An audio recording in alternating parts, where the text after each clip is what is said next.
Hi, I'm Jeffrey Stoute, and welcome to Inside the Huddle. I'm joined by Patterson head coach Chad Blanchard this week. We're on location at Patterson High School. Our game of the week will be Patterson versus Hahnville. Other games this week will be Morgan City at home against Sophie B. Wright, Central Catholic at Opelousas Catholic, and Berwick at Abbeville. Last week, Patterson High School suffered a loss in its first game of the season to Central Lafourche 24-13. While the Lumberjacks gave up 212 yards of on defense, they had 223 on offense.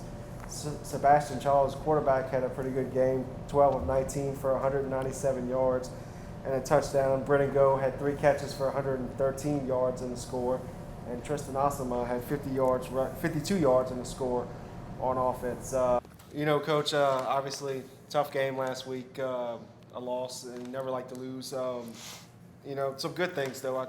Noticed on defense. Only 212 yards gave up. It's a positive. Wide receiver a little short right now. We got some good contributions from Brennan Go. Talk a little bit about that. Right. Well, I thought defensively we played well throughout the game. We ended up giving up a long touchdown at the end of the game, but it's honestly, the result was probably already determined by them. The kids came out and they played well. We were competitive.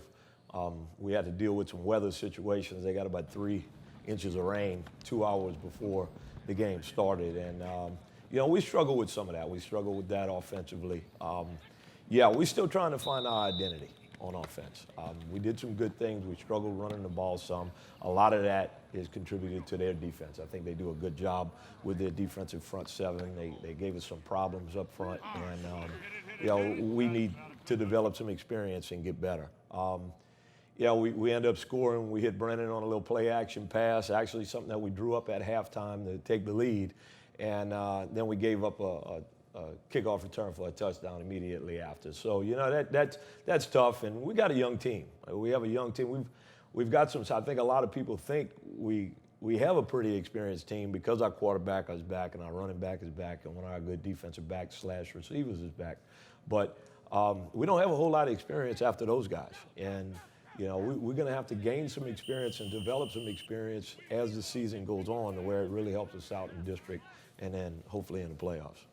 Obviously this week things don't get any easier. Another Class 5A school in Right. Hahnville, a school that's obviously known for its football. I guess give me your thoughts on them. Yeah, well, they're a good 5A school. And, we schedule schools like that for a reason.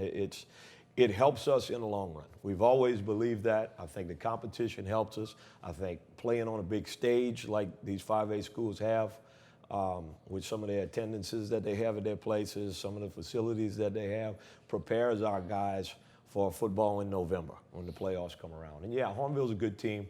They beat Woodlawn last week, who's a 4A team, and we look forward to the challenge. I mean, the kids are working hard. They're excited about it, and we're ready to get this last one past us and move on. Obviously from what I've read on them on, offense especially, 3 powerful running backs, pretty balanced game, Right. One at 62, one at 84 and 68, and then quarterback can throw too. A little Yeah, bit, so. yeah, they're a good team. They really are. And, we realize that we have our work cut out for us, and the kids understand what's at stake. And, we're hoping that we can make some plays, keep ourselves in the game, and give ourselves a chance to win it at the end. I was going to say the depth factor too. Right. Obviously they got a lot of guys on their Yeah. roster, and you got to be efficient and keep drives going on offense and get off the field Right. with defense. Oh, yeah, exactly. We end up having a few guys that have to play on both sides of the ball, and this gets them ready for later on in the season because that part's not going to change. They're going to keep playing for us on both sides of the ball and on special teams. So it gets them some experience with that. It gets them in shape to where they can handle that, and we're hoping that it pays off. In other action this week, we have Morgan City is going to be at home against Sophie B. Wright. Last week, Morgan City defeated Berwick 26-7 in a game that Morgan City really dominated. They gave up -22 rushing. I'm sorry, they only limited Berwick to -22 rushing, and they had about 130 yards passing. They had 111 total offense. Berwick did. Morgan City, meanwhile, was able to pound the ball for 189 yards and got some plays in the passing game. A touchdown from Abram Hartley to Makai Richard, and then a couple of rushing touchdowns. Kedrick Scott, Clifton Escort, Malik Phillips. And then they got a pick 6 from Lord Singleton. This week they're going to be playing Sophie B. Wright, who won 42-18 last week against Crescent City. Sophie B. Wright, Coach Scott Tragle said, has a lot of speed and they're athletic. He noted they were the 2A runner-up in track and field this past spring. They also, he said they have a big line, but they don't tend to finish their blocks. He said something that they hope to take advantage of. And they have some big play guys. They like to throw the ball a lot and look for the big plays. Some guys, Kevin Johnson and Dejan Landry, to look for.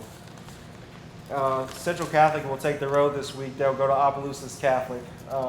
Last week, Central Catholic won 54-27 against St. John, and as it has been many times before, it was Stefano Garisco, 402 yards rushing, doing 28 carries, 5 touchdowns.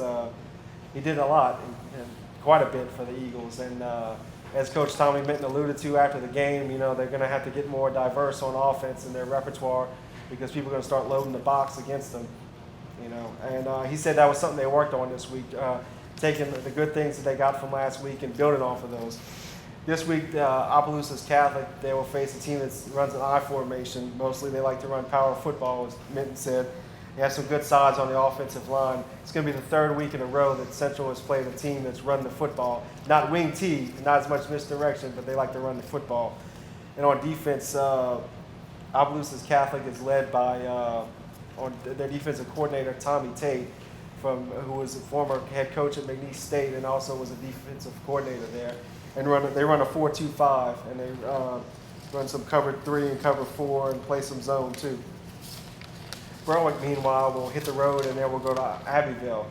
The Panthers are a little hurt right now. They lost 2 linemen. They have 2 linemen now. They're going to be starting two freshmen on the offensive line, while one of their quarterbacks this week, Colin Louvier, who played last week, Coach Brody said is out this week and will be out at least until next week.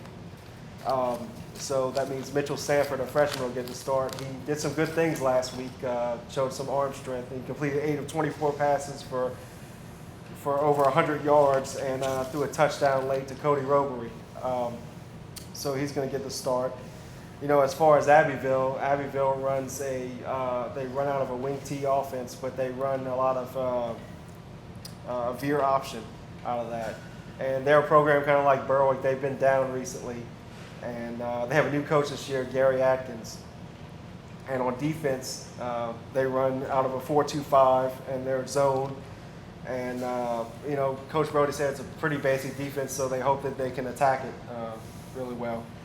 And, that's a look at the high school action we have this week. And we hope you join us next week for another edition of Inside the Huddle. And we will be at another school that we will determine next week. Thanks for watching.